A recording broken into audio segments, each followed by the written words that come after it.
Educational channel విద్యా ఉద్యోగ సమాచారానికి స్వాగతం.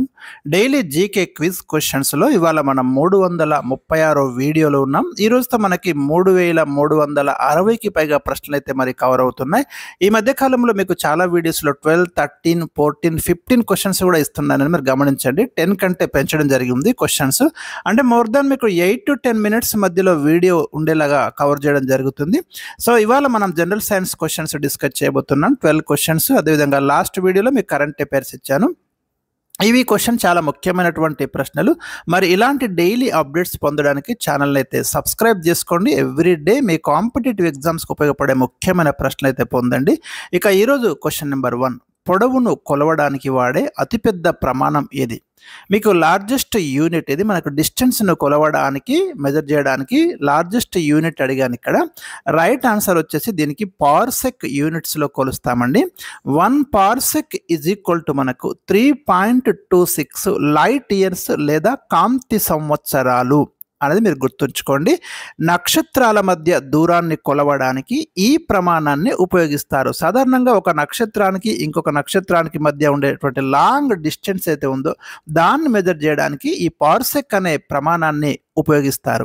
ఇక మనకి కాంతి సంవత్సరం, భూమి నక్షత్రాల మధ్య దూరాన్ని కొలవడానికి ఏమో కాంతి సంవత్సరాన్ని ఉపయోగిస్తాం.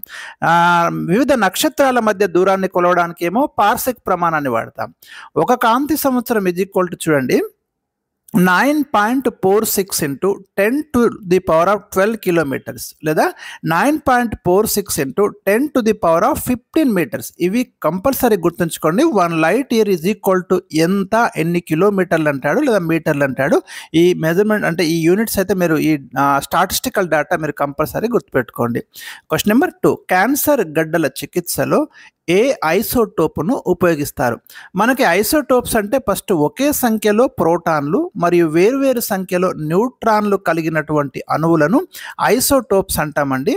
మనకు చాలా ఐసోటోప్స్ ఉన్నాయి. అందులో మీకు రేడియో కోబాల్ట్ ఒకటి. దీన్ని మనము క్యాన్సర్ గడ్డల చికిత్సలో ఈ రేడియో కోబాల్ట్ అనే ఐసోటోపును వాడతాం. క్వశ్చన్ నెంబర్ 3, భూమి మరియు శిలల వయస్సును ఏ పద్ధతి ద్వారా నిర్ధారిస్తారు? రైట్, దీనికి ఉన్నటువంటి ప్రత్యేకమైన పద్ధతి యురేనియం డేటింగ్ మెథడ్ అంటాం. ఇంకోటి మీకు కార్బన్ డేటింగ్ పద్ధతి ఉంటుంది. శిలాజాల వయస్సును, ఫజిల్స్ యొక్క ఏజ్ నిర్ధారించడానికేమో కార్బన్ డేటింగ్ మెథడ్ లిబ్బీ ఆవిష్కరించాడు. భూమి మరియు శిలల వయస్సును నిర్ధారించడానికేమో యురేనియం డేటింగ్ మెథడ్ ఉపయోగిస్తాం. క్వశ్చన్ నెంబర్ 4, మానవ మెదడులో అతిపెద్ద భాగం ఏది? హ్యూమన్ బ్రెయిన్లో మీకు సెరిబెల్లం, మెడుల్లా ఇవి ఉంటాయి కదా. ఈ హ్యూమన్ బ్రెయిన్కి సంబంధించి సెరిబ్రమ్ అనేది అతిపెద్ద భాగం, లార్జెస్ట్ పార్ట్ అండి మానవ మెదడులో సెరిబ్రమ్.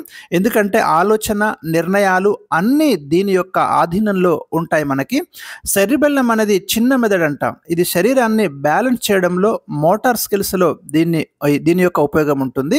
బ్రెయిన్ స్టెమ్ అనేది మీకు గుండె కొట్టుకోవడం, ఊపిరి పీల్చుకోవడం లాంటివి దీని ఆధీనంలో ఉంటాయి. ఈ 3 పార్ట్స్ కూడా మనకు చాలా చాలా ఇంపార్టెంట్. మానవుని యొక్క దంత సూత్రం ఏమిటి?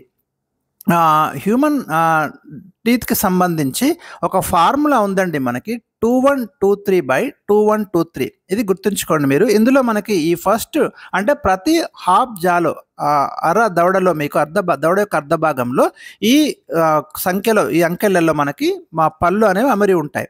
అందులో ఫస్ట్ మీకు 2 ఇన్సీజర్స్, అదే విధంగా 1 కెనైన్ అంటాము, 2 ప్రీమోలార్స్ అంటాము, 3 మోలార్స్ 3 ఉంటాయి. వీటిని మీకు తెలుగులో కుంతకాలు, రథనికలు, అదేవిధంగా అగ్రచర్వణకాలు, చర్వణకాలు అంటారు. ఇన్ ఈచ్ హాఫ్ జా అంటే 8 ఉంటాయి మీకు చూడండి. 8, 16 ఒక దాంట్లో, తర్వాత పైన 16, టోటల్ 32 మనకు ఉండేటి దంతాలు. ప్రతి దవడ అర్ధ భాగంలో మీకు 2 ఇన్సిజర్స్ అన్నా కూడా వీటిని మనం కుంతకాలు అంటాము. వీటిని కొరికే దంతాలు అంటారు. ఇవి మొత్తం 8 ఉంటాయి అన్ని కలిపితే. ఒక హాఫ్ జాలో మీకు 2 ఉంటాయి. ఏనుగు యొక్క దంతాలు, వీటి యొక్క రూపాంతరం. ఇక రథనిక ఒకటి ఉంటుంది. చీల్చే దంతాలు అంటాం. ఇవి టోటల్ మనకి అన్ని టోటల్ టీత్స్లో 4 ఉంటాయి. ఒక ఆబ్జాలో అయితే మీకు ఒకటి ఉంటుంది ఫార్ములా ప్రకారం, కన్ఫ్యూజింగ్ కాకండి. రైట్, దవడ అర్ధ భాగం తీసుకుంటే ఒకటే ఉంటుంది. టోటల్ మీకు 4 పార్ట్స్ తీసుకున్నప్పుడు కంప్లీట్ 4 ఉంటాయి. పాములో ఉండే కోరలు ఈ రదనికల యొక్క రూపాంతరాలు. ఇక ఫ్రీ మోలార్స్ అన్నాం కదా, అగ్రచర్వణకాలు, ఇవి మీకు 2 ఉంటాయి ఒక దవడ అర్ధ భాగంలో. మొత్తం చూస్తే మీకు 8 ఉంటాయి. వీటిని నమిలే దంతాలు అంటాం. ఇక చర్వణకాలు, ఇవి ఒక హాఫ్ జాలో 3 ఉంటాయి, మొత్తం 12 ఉంటాయి. వీటిని విసురు దంతాలు అంటాం. 17 నుండి 25 ఏళ్ల వయసులో వస్తాయి. వీటిని జ్ఞానదంతాలని పేర్కొంటారు.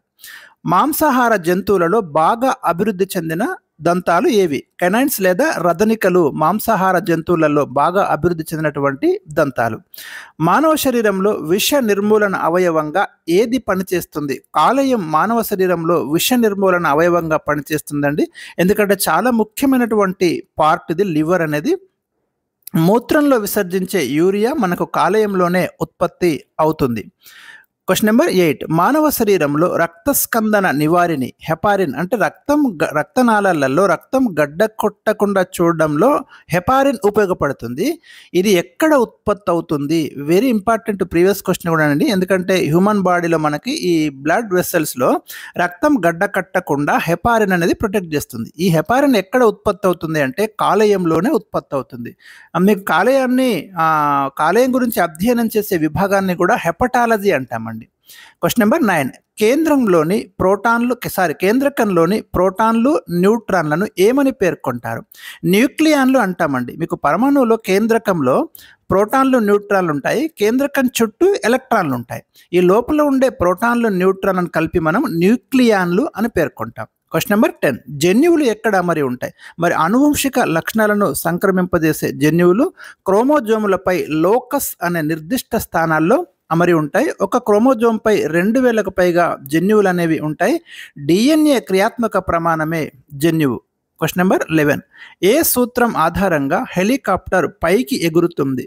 బెర్నౌలీ సూత్రం ఆధారంగా హెలికాప్టర్ పైకి ఎగురుతుంది. డ్రోన్లు కూడా ఈ సిద్ధాంతం ప్రకారమే పనిచేస్తాయి. Question number 12. విశ్వంలో అత్యంత బలమైన బలాలు ఏవి? ఇక్కడ 3 ఆప్షన్స్ ఇచ్చాను. విద్యుదయస్కాంత బలాలు, కేంద్రక బలాలు, గురుత్వాకర్షణ బలాలు.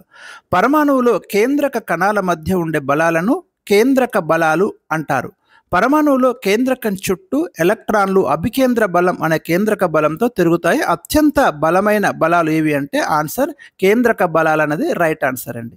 ఇవి ఈరోజు నేను మీకు ఇచ్చినటువంటి ముఖ్యమైన ప్రశ్నలు. మరికొన్ని లేటెస్ట్ అప్డేట్స్ కోసం వెయిట్ చేయండి.